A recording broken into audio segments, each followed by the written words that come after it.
I'm in an intentional fat loss phase right now, and I wanted to share another little what I eat in a day video, like a really honest look at what I eat when I'm in a deficit, when I'm intentionally losing weight. This video is sponsored by Squarespace. I thought it was really important as well to share some practical tips and advice and adjustments that you can make to make this journey more sustainable for yourself. In case you haven't met me before, my name is Rachel Ost. I'm a qualified nutritionist, trainer, and wellness coach. I do this for a living. I help women completely transform their physiques by helping them change their mindset and break through patterns of self-sabotage. Before I jump into it, I do want to preface that I do things a little bit differently in that because I am trying to actively build muscle, I do intentional cutting and bulking cycles. So that's why my body will go up and then go down and then go up and then go down, because I've been trying to build a lot of lean tissue over the last few years. Firstly, it's really important to not be trying to focus on fat loss all the time. Like pick one, maybe 2 times in a year where that's your goal. But the rest of the time, we want to be able to maintain a good base to work with, to perform at your best, to think clearly, to function well. Because inadequate calorie intake year round can lead to muscle loss as well as fat loss. We're trying to keep that muscle tissue. And prolonged calorie restriction can lead to disruptions in hormone levels. Instead of leaving you with like this what I eat in a day video where you might have a bunch of questions, I wanted to go a little bit more in depth. Now, severe calorie restriction, of course, can also disrupt hormone levels. Hormones involved in hunger, satiety, metabolism, stress response, menstrual cycle. Sorry if you can hear like a little bell. My cat has decided to play with her toy right underneath. These hormone imbalances can lead to things like increased appetite, increased cravings. You might find it hard to stick to the deficit. You might find yourself going in and out, and you can stick to it for 2 weeks and then you're so hungry that you almost go crazy and eat way too much food. That's an underlying sign that something needs to be addressed, or the strategy that you're using is not working. Now, before I go on a little bit of a rant, for a little bit of background, what I was doing before, I had to focus on, well, I moved out of a house that was full of mold. So I had to fix my immune response and my inflammation levels. I was having tons of fluid fluxing, like my body would like hold more water and then drop water, and I would have weight changes of about like 2 kilos from one day to another day. And that is fluid. You can't lose or gain body fat or muscle that fast. It's literally fluid. So had to go back, do a protocol, focus on my gut health, focus on my inflammation response, focus on fixing the fluid fluxing issues. And that involved a period of maintenance where I was having about 300 grams of carbohydrates a day. I was doing my weight training, but only 3 days a week. And I was only doing 30 minutes of intentional, like moderate intensity cardio per week. And I live in the middle of a city, so I walk everywhere. I walk between 15 to 20,000 steps per day. That step target hasn't changed. When I say we, I mean my coach and I just treat that as like a window of like, okay, that's my baseline daily steps. But since I've been pulled into a deficit, some things that have changed is instead of the 300 grams of carbs per day, most days I'm having about 80 grams of carbs, and then 2 days a week I'm having 230 grams of carbs. And my cardio, instead of only being 30 minutes a week, I'm doing 2 hours of cardio, split up however I want to split it up. So at the moment, the way that I've been doing it, I've been doing 1 30-minute session and 2 45-minute sessions, and that's working out a bit better for me. Oh yeah, just go on the couch it is.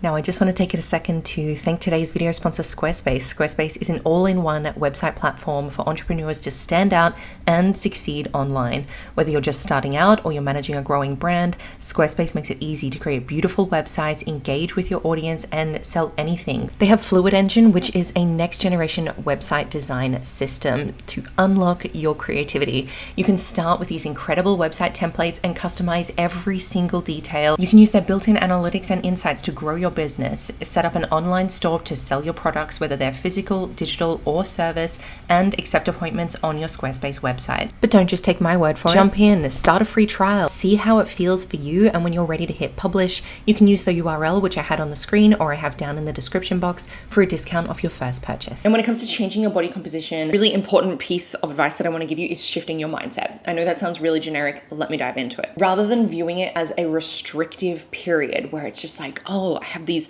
really tight things that I have to stick to, and I can't go out of bounds, and I have to be perfect with it. I want you to consider it an opportunity for growth, an opportunity for transformation, an opportunity for you to practice mental resilience and mental strength. If you crave more flexibility, if that doesn't feel super healthy for you, like, I'm not saying we need to cut down to any drastically low numbers or anything, but even for some people, even that idea of like, oh, I need to drop down 300 calories a day feels too restrictive. If that feels too restrictive, if that feels too triggering, you are probably better off going into a recomp phase. If you don't know how to do that, I do this with tons of girls in my coaching. We can get you dramatic body composition changes without diving you into a crazy deficit. Yes, it will take a little bit longer and we need to develop that patience, but you will feel far less restricted than if you're trying to dive into a hardcore deficit. Another thing with the mindset is I like to lean into what is going to give me the least resistance. And if you're anything like me, I really, really appreciate repetition. I stick to similar meals because one, it's easier for organization, and two, efficiency. Like, if you've been following me for any amount of time, especially on like Instagram as well, I've eaten the same breakfast every single day for the last 8 months. And before this breakfast that I was having now, I had some variation of protein oats every single day for 6.5 years. Like, I can repeat. I'm not saying that's normal. I'm not saying it's like the thing that you have to do. That's just what works for me. And as well, when it comes to the thought process, I think it's really, really essential to already be in a healthy relationship with food before intentionally diving into a calorie deficit. If you're someone who finds that you are always stress eating, or if you go between cycles of like under eating during the day and then overeating at night, or, you know, cutting your calories down really, really drastically, but then going absolutely crazy on the weekends, better to repair that relationship first before trying to do an intentional deficit. So I have clients come to me and they're doing those sorts of things. I'm like, right, we're not putting you in a deficit straight away. And that's not the news that a lot of people want to hear. But honestly, it's better for your long-term health and it's better for your long-term progress if we can repair that relationship first, because it will make everything so much easier. Consistency is what's going to get you the results here. If those things sound a little too familiar to you, and if you do feel a little bit stuck, I have a free 5-day mindset reset challenge that you can do. I'll leave it linked in the description box because it's going to help you cultivate a more positive relationship with food and approach your goals with a renewed perspective and far more balance in mind. So you can download it from the link in the description box. I'll send you the first day straight away and you can get started whenever you're ready. Take it as a free opportunity to transform your mindset and embrace a healthier lifestyle. I just got back from the gym. I made oats. Usually I like to put strawberries on top. All my strawberries were covered in mold this morning. So I'm gonna be a little bit, put some strawberry jam in instead.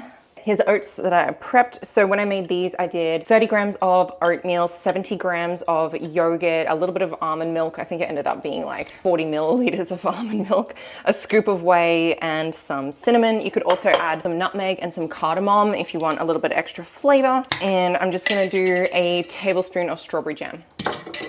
And I've actually got to eat this quick because I have to go out again soon. Now, instead of setting a target weight, and if you've clicked on this video, I titled it like this for a reason, because a lot of people will set a weight loss goal, like a target weight. Instead of doing that, I want you to set up a target period of time to have specific habit-based goals. So instead of solely fixating on that number on the scale, which can vary from so many things based on, you know, did you have enough water yesterday? Did you have too much salt yesterday? How much food is left in your digestive system? Where are you at in your menstrual cycle? Like, there's so many factors that can vary that scale number. What we want to do is set goals based on habits, on things that are specific, on things that are measurable, on things that are actually within our control. So this could look like getting up and doing a cardio session. It could look like meal prepping some ingredients so you've got things on hand. Things that are within your power to execute, because this is going to lead to tangible progress and this is going to help us build consistency. Habit-based goals are the quickest way to get that consistency down pat. And when we can do that, when we can actually set up these habits and these routines and these little rituals, that's where lasting change comes from. That's where we build a lifestyle. And that's where, like, you know, you don't have to diet for the sake of dieting again. Like, if you don't want to go through intentional cutting and bulking cycles like I do, like, you literally don't have to do that, because once we build that lifestyle, once we build that foundation, you're going to continue to do those things. And, you know, even if you want to do it the way I do it, where I go through those intentional bulking cycles, I'm still doing my cardio. I'm still getting my steps. I'm still meal prepping my food. I just have a different goal in mind, but the foundation is still the same. And there is a little like reward system that comes from this as well, because achieving these small actionable goals every day, like, you're going to go to bed feeling proud of yourself. And that's going to create the motivation for you, because we can't wait Like motivation doesn't come first, motivation comes afterwards. So if we're consistently doing these things to go, okay, what can I do to be better? What can I do to look after myself? What can I do to feel proud of myself? And the more that we show up for ourselves and we follow through on those promises that we make for ourselves, that's going to build our confidence and that's going to build our motivation. Next, I want you to set an actual realistic timeline for yourself. I don't want you to go into a calorie deficit with it open-ended, just like, oh, I'm going to go until I'm done. No. And I also don't want you to set a timeline that's too tight. If you're like, oh, I've got a holiday that I'm going on in 4 weeks, let's jump in and do this. Again, no. We want sustainable results while we prioritize our overall health, muscle retention, and hormonal functioning. I know the idea of rapid weight loss can feel really appealing, but it's also going to lead to muscle loss. It's going to lead to a loss of strength, and just overall performance and health will decline. So a good target to set for yourself, and I feel like whenever I tell this to clients, they're always shocked because it doesn't seem like much.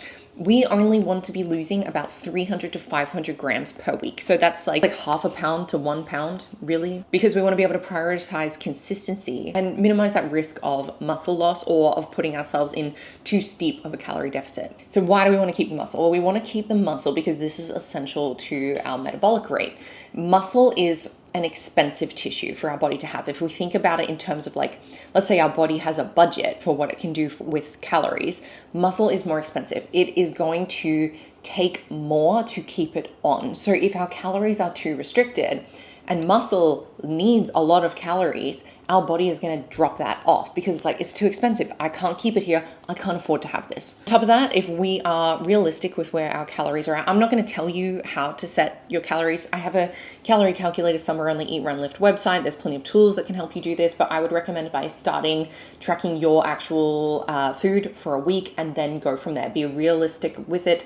Don't just set a number and then go. Like, observe what you're doing first before you make any change. But anyway, as we drop calories, we should still be able to maintain performance. We should still be able to push heavy weight. We should still be able to run or sprint or cycle or whatever it is that you want to do. You should still be able to perform. And it shouldn't be for a few months that we see a dip in that performance. If we have a realistic timeline, it's going to give us windows of opportunity. Like if something does plateau or if something does stall out, we have time to fix it, and we're not stuck in a corner because we're not taking any drastic measures.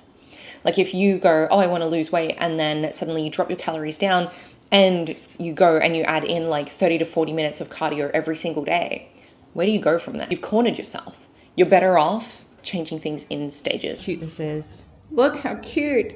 You're so cute. Hurts my soul. You're just like, Hello. so cute. Look at you, Toast. Toasty. I need to clean her face. I need to use the wipes. She's so Okay, I just got back home. I've been out for a few hours, so now I need to have another meal. This one I've already meal prepped. I think I filmed in the last vlog making it. So we've got green beans, onion, mushrooms, extra lean beef mince, beef stroganoff recipe base. I just get the Master Foods one if you're in Australia.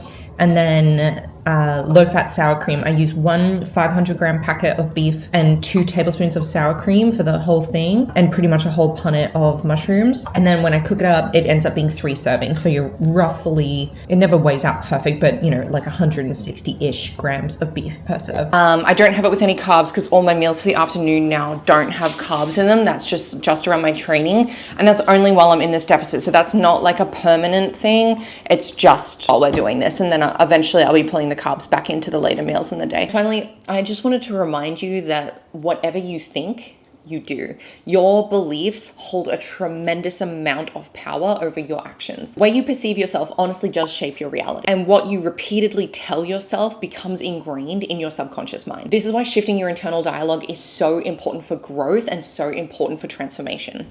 That's why I have a 24-week mindset coaching program as part of my coaching packages, because I think this is important and this is something that a lot of people skip over. If you don't think about yourself highly, if you don't have that confidence, if you don't have belief in your own abilities, you're always going to sabotage. And if you constantly affirm beliefs about yourself like, oh, I'm just someone who doesn't exercise, I'm someone who's not fit, I'm someone who always eats when I'm stressed, you're going to do those things. You're programming your subconscious to fulfill that expectation every time that trigger happens. The thoughts influence your actions reinforce your beliefs.